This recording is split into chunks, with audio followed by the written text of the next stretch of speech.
안녕하세요. 독서를 가르치는 서미선입니다. 오늘은 10강의 첫 번째 시간 읽기입니다. 생태계의 다양성 그리고 공존. 선생님이 생태계는 초록색으로 하고 다양성은 나름대로 3가지 색깔이나 사용했는데 선생님이 왜 이렇게 했는지 여러분 이해하죠? 그리고 이 바탕화면에 있는 이 새 이름은 무엇인가? 얘는 뭔가? 퀴즈입니다. 글을 우리가 이따가 본문을 읽을 건데 본문에 등장하는 새입니다.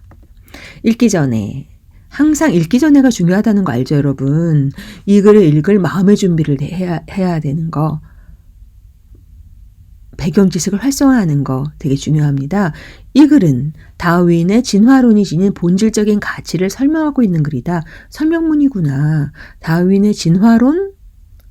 떠오르는 거? 모르겠는 사람은 이제 집중해서 잘 들어야 되겠죠. 근데 본질적인 가치?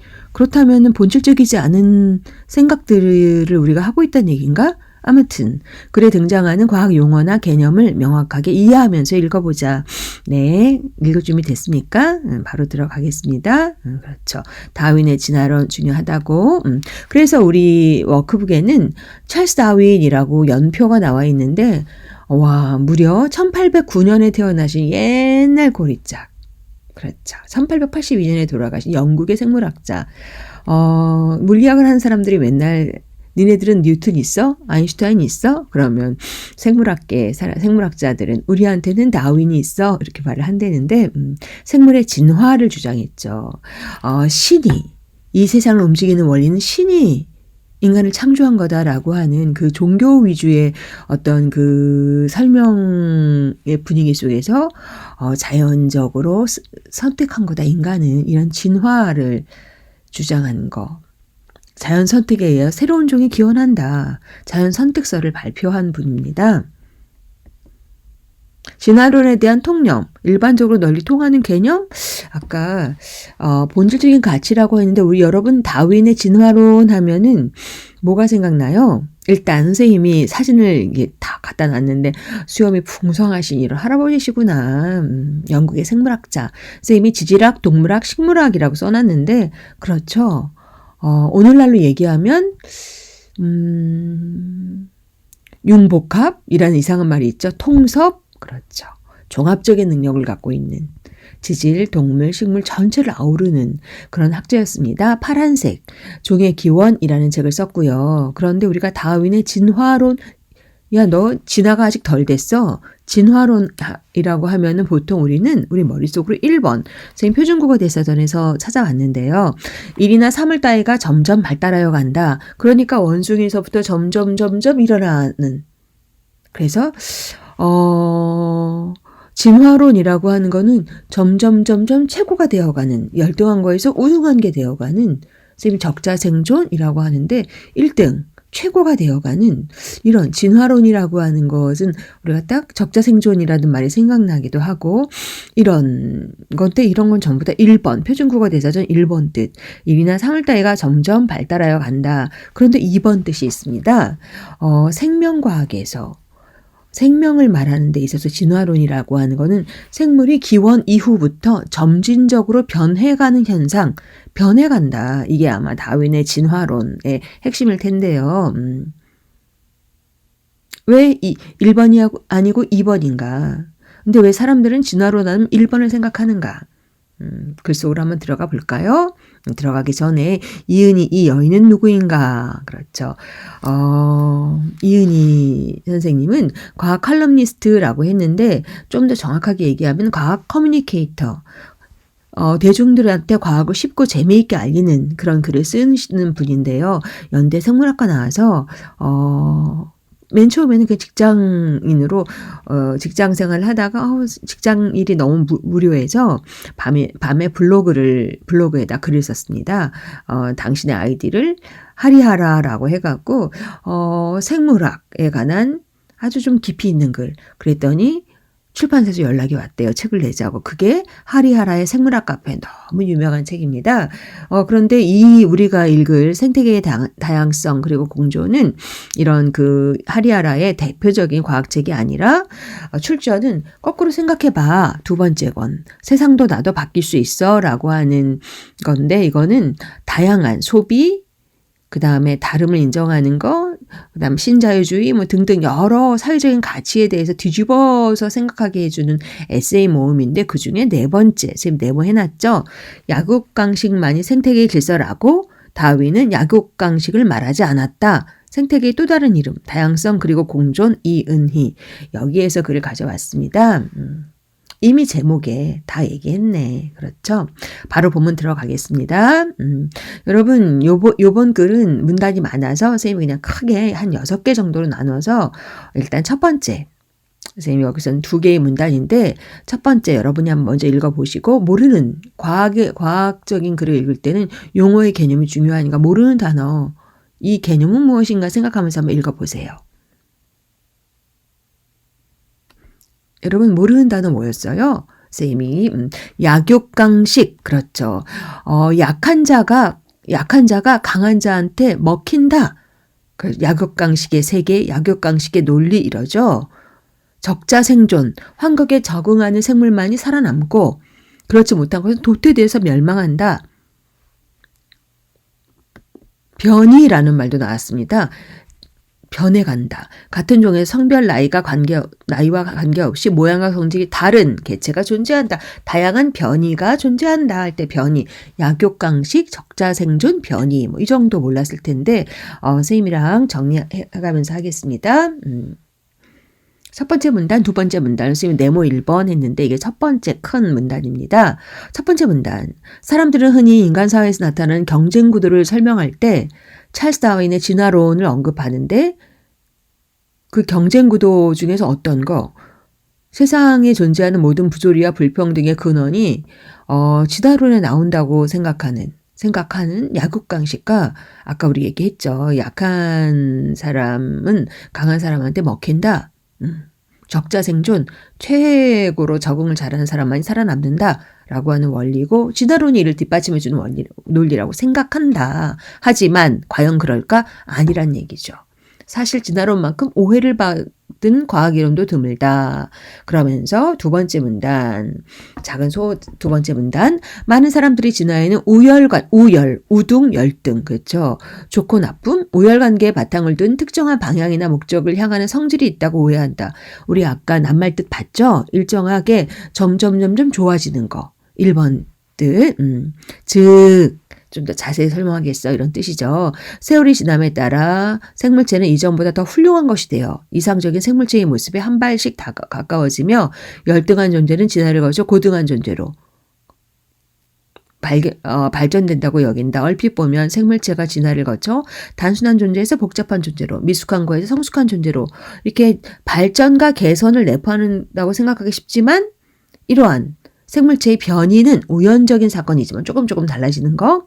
오랜 세월을 거쳐 누적되다 보면 마치 누군가 의도를 가지고 특정 개체만을 선별해낸 것처럼 뛰어난 형질을 지닌 생물종이 살아남는 경우가 있기 때문인데 하지만 이거는 생물체의 진화가 누군가가 선택해서 우수한테 살아남는 게 아니라 환경에 더 잘 적응한 개체가 선택되는 방식이다. 이게 뉴턴이란다. 다윈의 진화론의 골자입니다. 핵심. 환경에 더 잘 적응한 개체가 선택되는 방식으로 이루어져 왔기 때문에 일어나는 결과일 뿐이다. 애초에 그런 결과를 두고 만들어진 게 아니다라고 얘기합니다.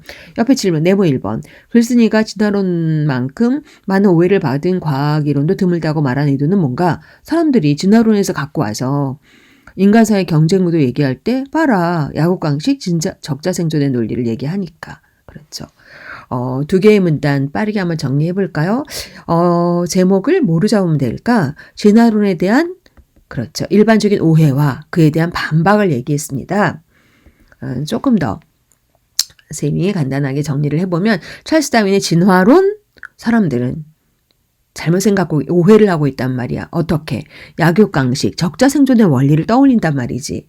그래서 진화라고 하는 거는 어떠한 발전과 개선이라는 방향이 있다. 열등한 거에서 우월한 것으로 우열, 단순한 거에서 복잡한 것으로, 미숙한 거에서 성숙한 것으로 그렇게 뭔가 발전과 개선이 있는데 이거 잘못된 거다. 통념, 두루 널리 통하는 생각을 비판하고 있습니다.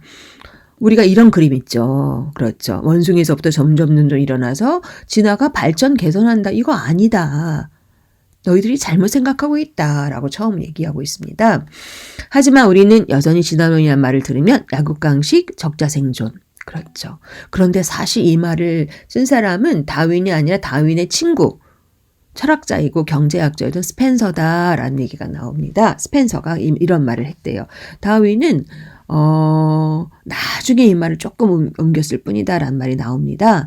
당시 스펜서는 인간의 사회 발달 과정을 설명하기 위해서 친구였던 그 다윈의 진화 이론을 끌어들였습니다. 그래서 스펜서는 사회를 하나의 유기체다. 그런데 꿀벌이나 개미처럼 사회성 곤충들을 이렇게 그 다윈이 얘기하니까 이 초유기체 요 사회를 가져와서 생물체가 이런 것처럼 사회가 생물체와 같은 특성을 가진다면 사회의 발달 과정도 생물체 같을 것이다. 즉 그렇죠. 생물체가 단순한 거에서 복잡한 것으로 진화했다면 사회도 단순한 구조에서 복잡한 구조로 진화할 것이다. 그리고 또 생물체가 쥐가 고양이 먹이가 되고 정어리가 갈매기 먹이가 된 것처럼 단순하고 약한 동물은 복잡하고 힘센 동물의 먹이가 되고 사회적 약자는 권력과 힘을 가진 이에게 늘 탈당할 수밖에 없다라고 하는 이 사회에 대한 논리. 이거 우리 앞에서 약육강식이라고 얘기했죠.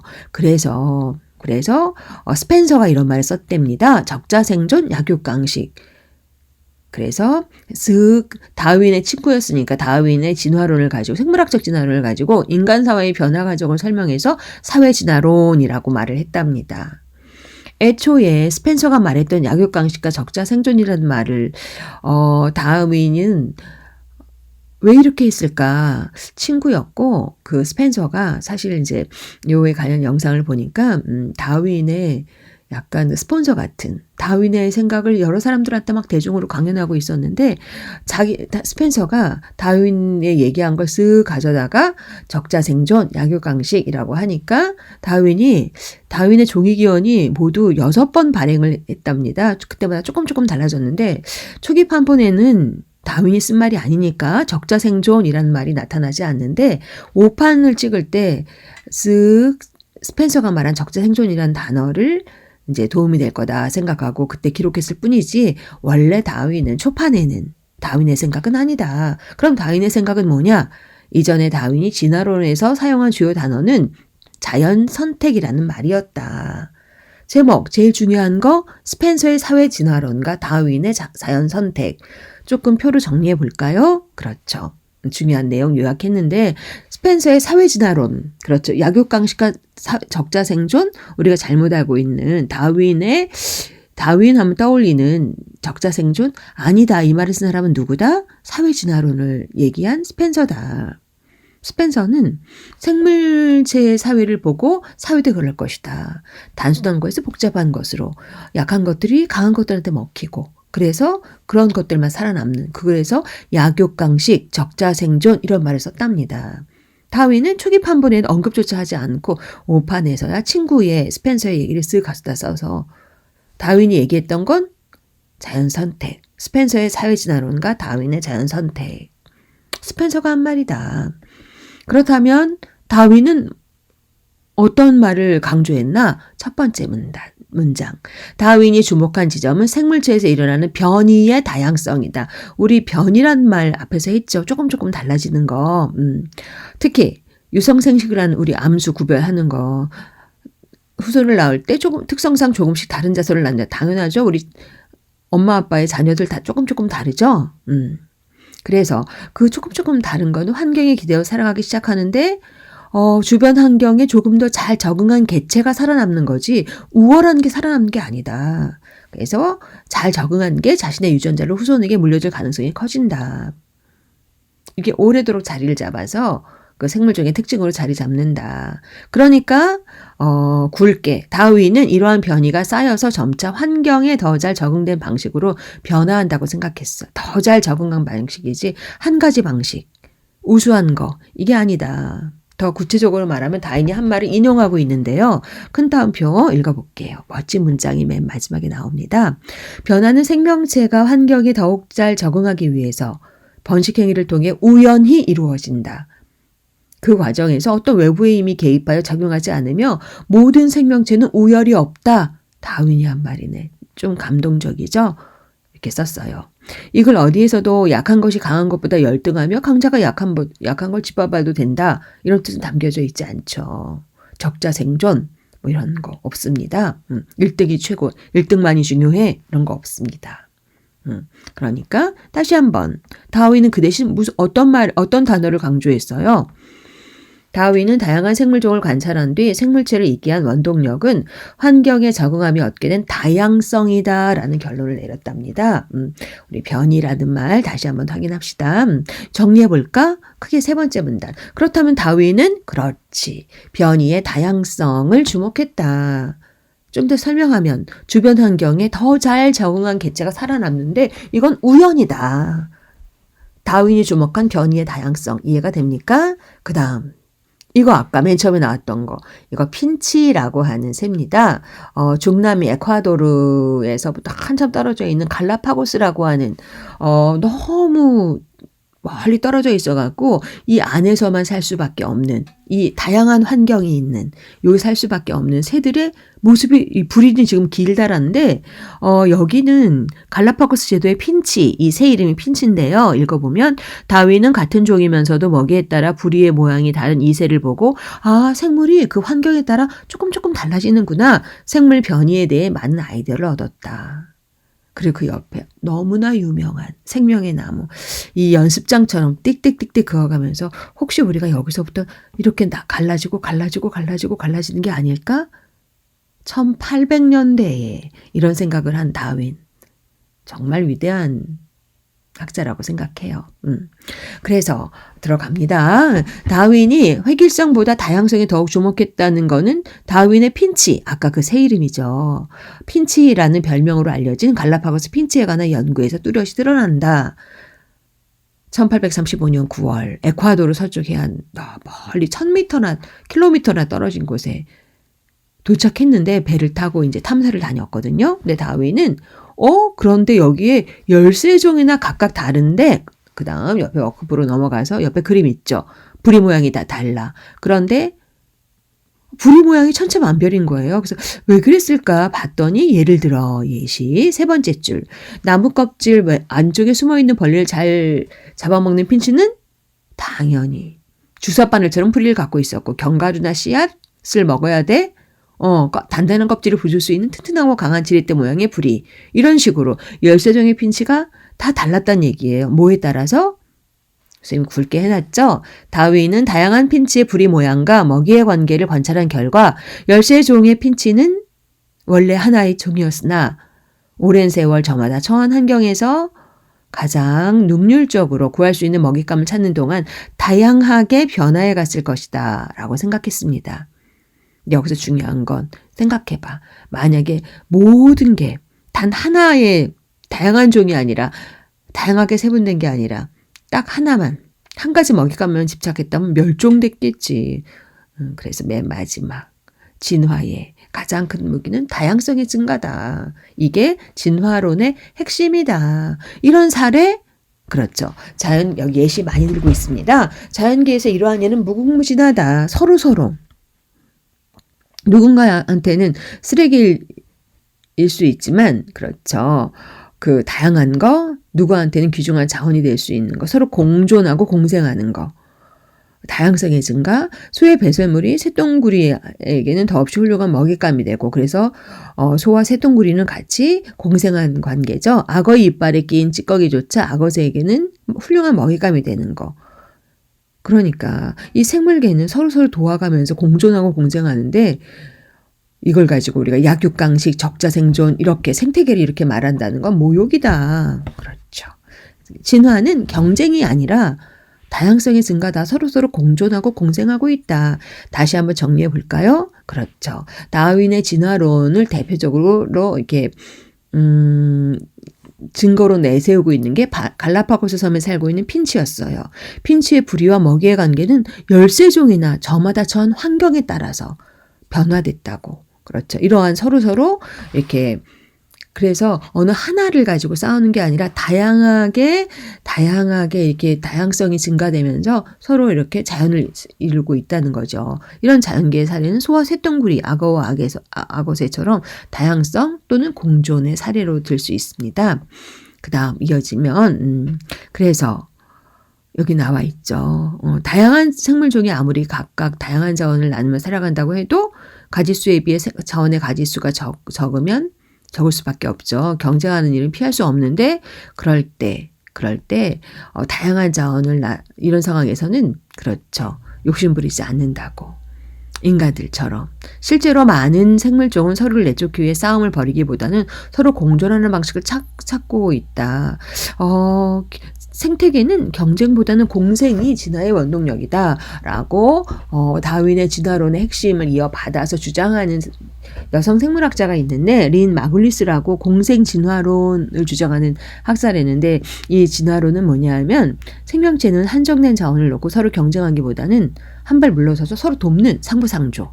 그래서 대표적으로 지의류는 땅의 옷 이란 뜻이에요. 땅 지자, 옷 의자. 그래서 이렇게 땅의 이끼 같은 거. 이 공생 생물인데 서로 도와가는 얼핏 보기에는 이끼처럼 보이는 이 지우류는 원래는 곰팡이나 버섯 같은 균류랑 파리나 청각 같은 조류가 한데 어우러진.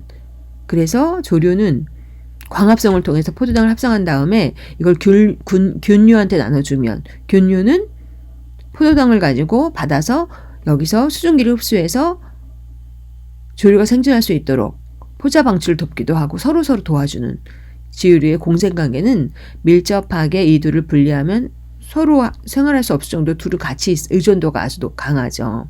그래서 이런 지유류라고 하는 거는 뗄래야 뗄 수 없는 균류와 조류가 서로 합쳐서 진화한 새로운 생물종이다라고 할 수 있다. 이런 지유류의 예를 들어서 린 마글리스는 진화의 원동력은 경쟁이 아니라 공생이야. 함께 사는 거야. 공생. 서로 도우며 함께 삶. 생명과학에서는 종류가 다른 생물이 같은 곳에서 살며 서로에게 이익을 주며 함께 사는 거. 자연계는 이런 거다. 공생 진화론, 린 마굴리스가 말한 개념과 예를 들어주고 있습니다. 지의류. 이 스님이 보여주고 있는 이 사진이 지의류. 땅에 바위에 무슨 이끼 같은 건데, 무슨 식물 같기도 하고, 조류, 무슨 이끼 같기도 하고, 균류, 둘이 지의류, 땅지자, 오드이자, 공생체라고 하죠. 균류는 광합성을 하지 않는 곰팡이 효모지만, 조류는 광합성을 하는 서로 이제 함께 같이 이렇게 주고받는 게 있다고 얘기했죠. 한 번 더 정리해 볼까? 5번째 문단. 린 마글리스의 공생 진화론은 에서는 경쟁보다는 공생의 진화의 원동력이다. 그리고 이제 마지막 대목입니다. 1836년 2월 5년간의 비익으로 탐험. 쌤이 이 얘기를 먼저 했어야 되는데 다윈의 진화론은 다윈은 영국의 생물학자고 돈은 되게 많은 집안에서 이렇게 하지만 뛰어난 어떤 그 실력이 있거나 런던에서 주류로 공부하는 사람은 아니었다고 해요. 그런데 전 세계를 돌아다니면서 이렇게 탐사하는 지질학자였으니까 비그로에 타게 됐어요. 그래서 이제 배를 타고 전 세계를 돌아다니면서 막 갈라파고스 같은 데 가서 왜 핀치가 이렇게 서로 다를까? 20년 동안 아주 신중한 사람이라서 20년 동안 지질학, 동물학, 식물학 모든 걸 다 이렇게 기록하고 생각하고 친구한테 얘기하고 편지 쓰고 이렇게 이제 그 학문을 쌓아갔다고 해요. 5년간의 비그로 탐험을 마치고 고국으로 돌아온 다윈은 자신이 수집한 자료를 바탕으로 생물의 변화에 대해서 연구하기 시작했는데 그게 무려 22년이나 세상에 발표하지 않았는데 1858년 그한테 한 통의 편지가 도착했대요. 아마존과 말레이 제도에서 열심히 나비를 채집했던 젊은 연구자 월리스라는 사람이 이 월리스가 선생님, 존경하는 선생님, 제가 이런 거 그 생물의 변화에 대해서 연구하고 있는데 이것 좀 봐주실래요? 하고 편지를 보냈는데 그걸 보자마자 깜짝 놀랐다는 거 아니에요. 매우 놀랐다고 한다. 왜? 그 윌리스의 편지 적기 내용이 자기는 22년간 오랫동안 연구 주제를 갖고 있는 거랑 거의 똑같은 마치 요약본 같은 다윈은 너무 신중한 성격이어서 20년이 넘도록 미루고 있었는데 검증하고 친구한테 얘기하고 편지 쓰고 이랬는데 이 젊은 사람이 그렇죠. 자기 연구 성과에 요약본 같은 편지를 주니까 나 이제 큰일 났다. 내 모든 20년간의 연구 결과는 끝이다. 월리스가 먼저 발표를 하면 그렇죠. 세상은 이등을 기억하지 않죠. 하지만 다윈이 20년 동안 한 거니까 사실은 다윈이 먼저 오래도록 발견한 건데 윌리스의 이 편지를 보고 깜짝 놀랐다고 하잖아요. 내가 먼저 했어. 그쵸? 내가 이거 오랫동안 했어. 내가 1등이야. 그런데 이렇게 했을 수도 있는데 다윈은 어떻게 했냐 하면은 다윈과 그의 친구들은 깜짝 놀라서 누가 이거를 먼저 발견했냐. 그 학설, 그 사람 이름 붙이고 막 그러잖아요. DNA, 왓슨과 크리크, 왓슨. 그렇죠. 만약 다윈이, 그렇죠. 인간적인 방법에만 치중한 사람이었다면 약육강식의 원리에 따라 어떻게든 윌리스를 학계에서 제외하려고 했을지도 모릅니다. 그 다음 넘어갔어요. 왜냐하면 자기가 그동안 20년 동안에 했으니까 윌리스보다 월등했기 때문에. 그런데 어떻게 했어? 그러나 다윈은 생태계의 생물체의 상호관계에 관해 조예가 깊었고 생물체가 반드시 약육강식의 원리에 지배받지 않고 있음을 알고 있어서 결국 다윈은 유사함을 인정하고 그래. 이제 사실 이거 뒷담화인데요. 주변의 친구들이 깜짝 놀래갖고 그 헉슬리나 아니면 스펜서 같은 친구들이 다윈의 그 찐친 어떤 후원 막 강력한 후원자였으니까 너 큰일 났다. 그러게 빨리 발표를 하지. 20년 동안. 자, 그러면서 급하게 그동안 20년 동안 자기들한테 이제 나 이런 거 발견했어. 이거라고 생각하고 준 편지를 다 모아서 얼른 짜깁기 해갖고 1호 논문을 냈다라고 얘기를 하고 윌리스를 2호 논문으로 등재시켜주게도 되겠느냐라고 했더니 윌리스가 그럼요. 저는 다윈 선생님을 존경하는데요. 그랬대요. 그래서 윌리스가 이게 이제 뒷담화 얘기인데 사실은 그때 윌리스가 먼저 발표를 했으면은 다윈의 진화론이 아니라 윌리스의 진화론일 수 있었겠지. 하지만 다윈은 20년 넘게 꾸준히 했던 건 이제 전 세계가 다 알고 있는 거죠. 자료도 남아있고 기꺼이 윌리스를 자신의 동료 연구자로 받아들여 진화론에 관한 첫 번째 논문의 공동 저자로 인정을 했어. 아주 신사적으로 한 거죠. 그렇죠. 수십 년의 연구 결과를 가지고 있던 다윈이 몇 년간 연구를 해왔던 윌리스를 동등한 자격의 연구자로 인정하고 받아들였지만 사람들은 윌리스라는 건 편지를 준 거다라고만 기억할 뿐 다들 다윈의 진화론이라고 하죠. 만약에 약육강식의 원리에 따라 윌리스를 짓밟으려 했다면 우리는 다윈은 이랬어? 이런 면이 있어? 라고 파렴치한 그렇죠.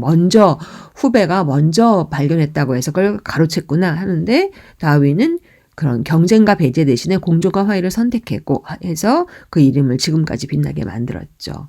마지막 문단. 이처럼 진화론은 태생부터 경쟁보다는 경쟁 어떤 거? 약육강식, 적자생존 이런 경쟁 아니고 공존의 논리에 바탕을 두고 있었는데 우리는 여기서 우리라고 하는 건 이 글을 읽는 현대인인 우리들 그렇죠. 이 글의 독자들 인간은 오래도록 이를 알아차리지 못하는 실수를 저질렀다. 하지만 세상은 다윈이 말하는 다윈의 진화론의 본질적인 가치, 다양성과 화합, 공존과 더불어 사는 삶이 최대의 가치가 되는 시대가 온다. 이게 이 설명을 쓴 이은희 씨가 다윈의 그 진화론을 빌어서 얘기하고 싶은 거겠지. 그런데 그 획일성과 경쟁, 반목과 전쟁 이런 게 아니라 우리는 원래 생태계는 원래 자연은 원래 다양성과 화합, 공존과 더불어 사는 삶의 가치가 되는 시대다. 세상이다. 이제야 깨닫게 된 것이다. 다윈의 진화론을 보고 본받아야 한다. 다시 생각해봐야 한다. 라고 하는 통찰을 주고 있죠. 자신의 삶에서 공존과 화합을 선택한 다윈, 윌리스를 공동 저자로 받아들인 걸 얘기하고 있어요. 그리고 우리한테는 더불어 사는 이처럼 다윈의 진화론의 참뜻을 이어받아서 더불어 사는 삶의 가치를 중요하게 생각해야 되지 않겠나. 그렇죠. 자신의 삶에서 공존과 화해를 실천한 다윈. 우리는 이해가 됩니까, 여러분? 생태계의 다양성 그리고 공존 쓰임들 한 장으로 정리하고 있죠. 찰스 다윈의 진화론, 기존의 관점을 반박하고 있어요. 약육강식 적자생존 아니야. 스펜서의 사회진화론에 나왔던 말일 뿐이고 나중에 오판에서 살짝 나오긴 하지만 원래 그 찰스 다윈이 한 말이 아니야. 그럼 찰스 다윈은 동그라미 중에서 가운데 큰 동그라미 찰스 다윈의 진화론은 변이의 다양성, 자연 선택을 강조했어. 그리고 갈라파고스 핀치의 부리를 예를 들죠. 이거를 지지하는 학자가 여성 학자 린 마글리스의 공생진화론. 경쟁보다는 공생이 진화의 원동력이다. 지류는 균류와 조류가 긴밀하게 서로 공존하고 있는 그런 예라고 할 수 있다. 그 다음 위에 동그라미. 그리고 실제 찰스 다윈이 일화를 얘기하죠. 젊은 연구자 편지를 받고 깜짝 놀랐지만 공동저자를 받아들이는 경쟁과 배제 대신에 공존과 화해를 선택한. 그래서 맨 마지막에 쌤이 질문, 글쓴이의 입장이라고 했는데 진화론은 경쟁보다는 공존의 논리를 담고 있다. 획일성 경쟁 반목, 전쟁이 아니라 다양성, 화합, 공존, 더불어 사는 삶의 가치를 추구해야 되지 않을까라는 질문을 던지고 있습니다. 한 장으로 정리한다면 이렇게 될 수 있고 논리적으로 구조화한다면 이게 더 마음에 들죠. 깨끗해졌어.